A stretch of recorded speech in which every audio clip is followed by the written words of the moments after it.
Masih di Ani Siang bersama saya Togi Sinaga. Pemirsa, kursi Ketua Umum Palang Merah Indonesia menjadi rebutan. Yusuf Kala resmi ditetapkan sebagai Ketua Umum PMI pada Musyawarah Nasional ke-22 PMI. Tak terima dengan keputusan ini, Munas Tandingan pun digelar dan menetapkan Agung Laksono sebagai Ketua Umum.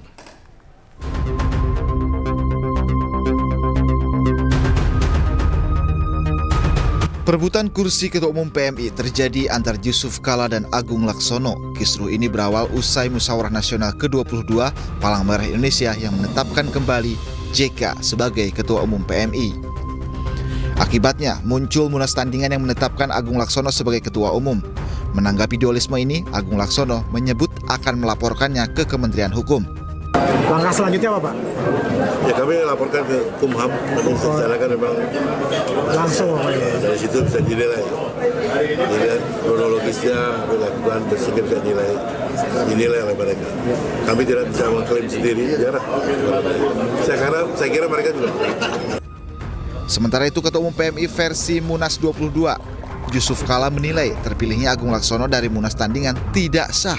Sebab menurut JK, pencalonan Agung Laksono tidak memenuhi syarat. 50 tapi 15 tidak saja 35. Tidak memenuhi 20%. Ngomong boleh aja, mengatakan 1000 pendukung saya boleh aja kalau ngomong.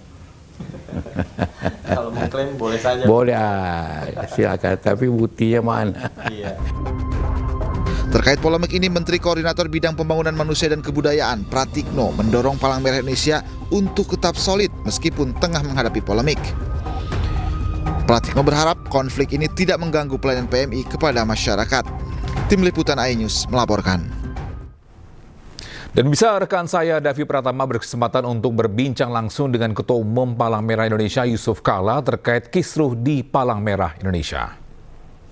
Pemirsa, berjumpa lagi bersama saya Davi Pratama. Pemirsa, saat ini saya sudah berada di kediaman seorang tokoh bangsa, tokoh nasional yang saat ini juga masih aktif di kancah nasional dengan berbagai kegiatannya. Saya berada di rumah Wakil Presiden ke-10 dan ke-12 Republik Indonesia, sekaligus Ketua Umum Palang Merah Indonesia, Bapak Muhammad Yusuf Kala. Apa kabar, Pak JK? Baik, Assalamualaikum. Salam. Sehat, Pak? Sehat. Sehat ya, alhamdulillah ya. Ini masih aktif nih Pak JK. Saya ingin memulai dengan pertanyaan, Pak JK saat ini masih aktif di berbagai kegiatan. Kemudian kemarin yang terakhir juga Pak JK terpilih kembali menjadi Ketua Umum Palang Merah Indonesia. Nah, sebenarnya apa visi Palang Merah Indonesia ke depannya, Pak? Ya, Palang Merah Indonesia itu kan organisasi untuk kemanusiaan. Bagaimana mengurangi penderitaan manusia, masyarakat, baik karena bencana atau perang, ataupun karena perbuatan manusia. Nah, kita Indonesia ini berbagai bencana telah terjadi. Memang kita berada di ring of fire. Karena itu kegiatan Palang Merah haruslah continue dan teratur dan siap siaga untuk segala kemungkinan yang ada. Sampai juga apabila ada masalah seperti konflik dan sebagainya, maka Palang Merah harus siap untuk menjadi penengah atau siap untuk mendukung untuk orang-orang yang kena korban daripada itu. Itu visinya Palang Merah yang kita kerjakan bagi kita, itu visi kita semua, para relawan Palang Merah, pengurus Palang Merah, dan juga pimpinannya tentunya. Nah, kemudian kemarin Bapak diberikan waktu 1 bulan nih untuk membentuk kepengurusan, Pak. Ya. Nah, saat ini nama-namanya sudah ada belum nih, Pak? Kan sebulan, baru kemarin 1 hari. Oke. Belum rapat formatur, ini yang menentukan formatur. Jadi ada kriteria khusus nggak sih, Pak, untuk berada di dalam kepengurusan? Ya, kriterianya pertama tentu mau berbakti secara sukarela kepada kemanusiaan, dan juga mempunyai waktu yang cukup, dan mempunyai kemampuan fisik yang baik untuk tersebut, sehat itu jasmani rohani untuk bekerja untuk kemanusiaan secara sukarela. Oke. Kemudian bicara soal tantangan, Pak. tantangan Palang Merah Indonesia ke depannya seperti apa? Khususnya kita tahu tadi Bapak katakan bahwa fokus di misi kemanusiaan.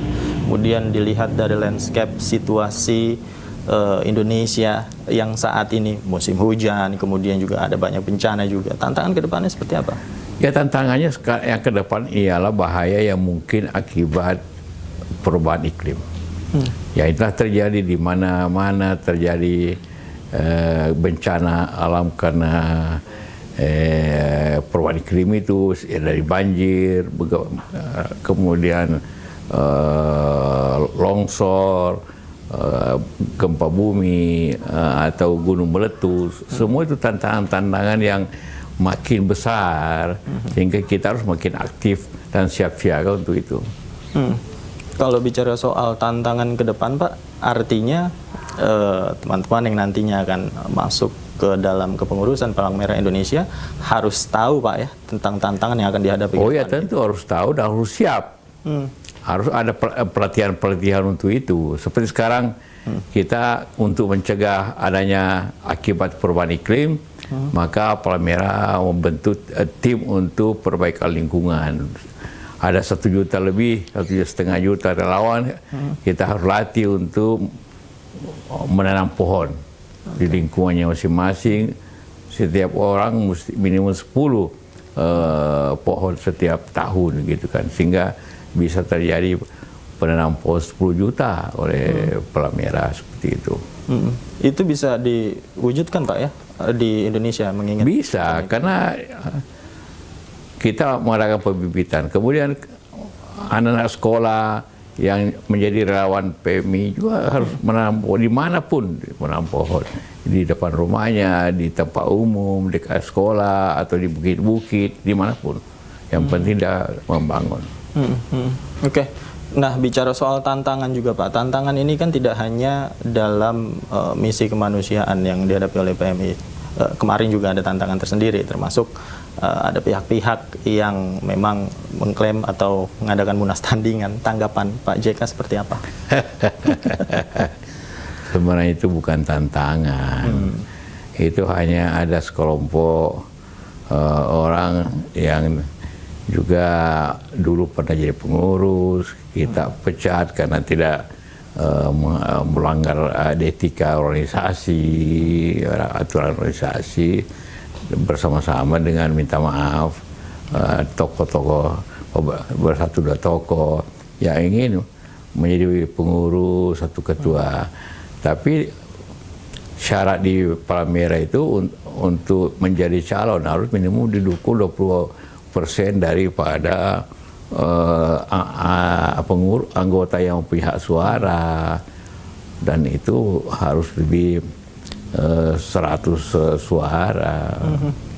Nah, kemudian terjadi kemarin yang saudara Agung Laksono hanya didukung 30 suara yang sah, jadi tidak mungkin menjadi calon. Oh, faktanya didukung 30 suara yang sah, Pak, ya? Tapi dari sana mengklaim didukung ada banyak begitu. Faktanya seperti apa kemarin, Pak? Yang mau didukung itu harus tertulis masuk ke panitia yang sebelum tanggal 30. Yang masuk cuma 50, tapi 15 tidak saja 35. Tidak memenuhi 20%. Ngomong boleh aja, mengatakan 1.000 pendukung saya boleh aja kalau ngomong. Kalau mengklaim boleh saja. Boleh, silakan. Tapi buktinya mana? Iya. Kemudian apa upaya yang Anda lakukan menanggapi hal itu, Pak? Tidak ada apa-apa. Kita berjalan biasa saja. Tidak perlu melakukan apa-apa. Tidak memenuhi syarat, ya sudah. Tidak ada apa-apa. Kita ini PMI tidak ada apa-apa. Bahwa ada yang tidak puas, silakan aja. Terus sudah selesai kongres, munas. Tidak ada apa-apa, ya? Tidak ada apa-apa. Artinya kemarin munas justru solid, Pak, ya, keputusan mendukung Bapak? Iya, solid. 95% pendukung mendukung.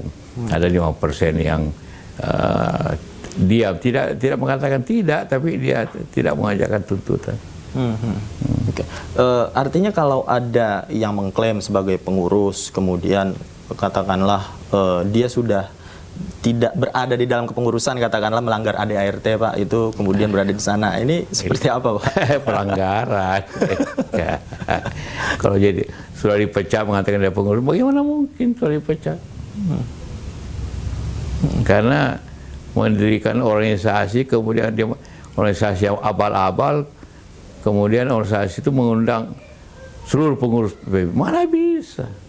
Contohnya kalau saya ketua organisasi yang resmi pun Golkar, terus saya undang panggil semua pengurus daerahnya PDIP, tentu ngamuk PDIP, tentu melanggar saya. Gitu kejadiannya.